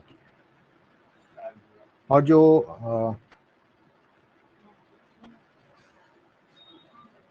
अल्हम्दुलिल्लाह अच्छी बात है, इसे पढ़ें, उसको रिवाइज करें, जो PDF फाइल है, जो वर्कबुक है, उसके क्वेश्चंस को हल करें, क्योंकि अगर नहीं करेंगे तो जो सीखा है वो भूल जाएंगे। इसमें सिर्फ प्रैक्टिस चाहिए और कुछ भी नहीं चाहिए। फ़िक़्ह मीरास बहुत कम है, उसके बाद उसकी एप्लीकेशन है। जब आप एप्लीकेशन उसको अप्लाई करेंगे उन कवाइद को, तो ये सारे जो ये जो कवाइद हैं ना, ये सेट हो जाएंगे दिमाग में। शेयर्स जो है वो सेट हो जाएंगे एप्लीकेशन के साथ। अगर एप्लीकेशन नहीं देंगे, उसको अप्लाई नहीं करेंगे तो ये निकल जाएंगे, थोड़े वक्त में निकल जाएंगे। और जो सीखा है उसको दूसरों को सिखाएं, उसको आगे फैलाएं, क्योंकि ये ऐसा इल्म है कि जिसके ताल्लुक से हमने कहा कि बेइतनाई है, इस ताल्लुक से इस तरफ हम ध्यान ही नहीं देते, गौर नहीं करते कोई। हालांकि बहुत बड़ा मसला है, इस पर जुमे के खुतबात में कई जगहों पर बात होती है कि ये इसे अगर आप नहीं करेंगे तो इसकी क्या खौफनाकियाँ हैं, क्या ख़तरनाकियाँ हैं। अगर आप इसमें डिस्ट्रीब्यूशन में कोताही करते हैं, नहीं करते हैं, तो कितना संगीन मामला है। जुमे के खुतबात में अक्सर हम सुनते हैं। तो हमारा काम है कि अब इसको हम अप्लाई भी करें अपनी ज़िंदगियों में, ताकि हम इस यानी जो अज़ाब जो हो सकता है आखिरत में, इसकी वजह से जो आ सकता है, उससे हम अपने आप को बचा सकें। उसका सबसे अच्छा तरीका यही है कि इल्म हासिल करना, अपने आप से जहल को दूर करना, उसके बाद में दूसरों से जहल को और जहालत को दूर करना। और इस चीज़ से बिल्कुल नहीं शर्माना कि लोग और दुनिया क्या बोलेगी। यानी ये कानून माशरे को, सोसाइटी को खुद खुश करने के लिए नहीं, अल्लाह के कानून कि वो फ़लाँ चचा क्या सोचेंगे और फ़लाँ फूफी क्या सोचेगी और फ़लाँ मामू और नाना और धिंगाने फिंगाने क्या सोचेंगे, उसमें नहीं जाना है। अल्लाह को राज़ी करना असल मकसद है। इसीलिए ऐसी वफ़ातों के बाद में होना ये चाहिए कि कम से कम अपनी ज़ुबान से हम मौजूद हैं तो बोल दें कि भाई इनका कुछ भी तरीक़ा हो तो तक़सीम कर लो, इंतज़ार मत करो। आज अम्मा जी को कहो कि थोड़ा-सा शांत रहें, आप भी सुकून से रहें और डिस्ट्रीब्यूट कर लें ऊपर की ये मामलात हैं ऊपर के। तो वो हो जाए तो बेहतर है, ताकि आगे चल के मसले मसाइल नहीं होते। भाई साथ में काम करते हैं, पैसा एक का एक लगा रहता है, पता नहीं चलता आगे जाकर के किसका कितना इन्वॉल्वमेंट रहा, किसने कितना प्रॉफ़िट कमाया, उसके बाद लड़ाई झगड़े, मेरा इतना था उसका उतना था। इनसे बचने का रास्ता यही है, शरीयत को इम्प्लीमेंट करें ज़िंदगी के अंदर। नहीं करेंगे ज़िंदगी भर लड़ो, यही जो है अंजाम है और यही अजाब है, दुनिया से शुरू हो जाता है। तो इसलिए बेहतर ये है कि इस इल्म को सीखें, सिखाएं, लोगों में आम करें, और घरों में मसले आते हैं तो कम से कम बोलें। भाई आप ज़बरदस्ती तो नहीं कर सकते, बोल तो सकते हैं ना कि ऐसा कर लो, आप बरी हो जाते हैं, आपकी जिम्मेदारी ख़त्म हो जाती है बोल करके, तो उतना कम से कम कर लें। कोई सवाल हो तो कभी भी पूछ सकते हैं, ग्रुप ओपन है। सिर्फ उसका नाम चेंज हो जाएगा ग्रुप का, क्योंकि ये कोर्स ख़त्म हो गया, अब अगला, हाँ इंशाअल्लाह कोर्स आते रहेंगे। इसीलिए मैंने कहा कि ग्रुप का नाम अब चेंज हो जाएगा, अब मिराज का नहीं रहेगा, अब वो चेंज होकर के उसे हम जो है डिप्लोमा कर देंगे, डिप्लोमा इस्लामिक स्टडीज़, क्योंकि अगला कोर्स वही आ रहा है अगले महीने 19 तारीख से। उसके नाम को चेंज करके अब हम कर देंगे डिप्लोमा कोर्स का ग्रुप बना देंगे। और फिर जैसे भी कोर्सेज आते रहेंगे उसी में अपडेट होता रहेगा। जिसे जो करना चाहते हैं बेशक करें, यूट्यूब पर हर चीज़ अपलोड होने वाली है, तो उसको सीखें, सिखाएं, इल्म को आम करें, जहालत को अपने आप से और दूसरों से दूर करें। इमाम अहमद रहीमहुल्लाह कहा करते थे कि इल्म की बराबरी कोई चीज़ नहीं कर सकता, इज़ा सह्हतिल नियत, अगर नीयत सही हो तो इल्म की बराबरी कोई चीज़ नहीं कर सकती।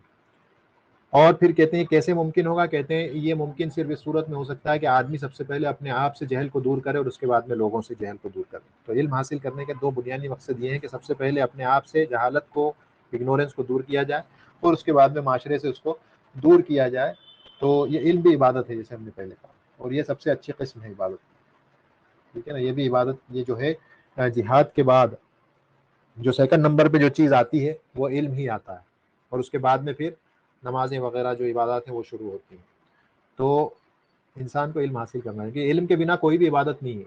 नमाज भी आप अदा नहीं कर सकते अगर आपको इल्म नहीं है तो फ़िक़्ह का इल्म हासिल करें, फ़िक़्ह इबादत है, उसका इल्म हासिल करें, इम्प्लीमेंट करें, नमाज़ों को, रोज़ों को, हज को, ज़कात को सही करें, दुरुस्त करें।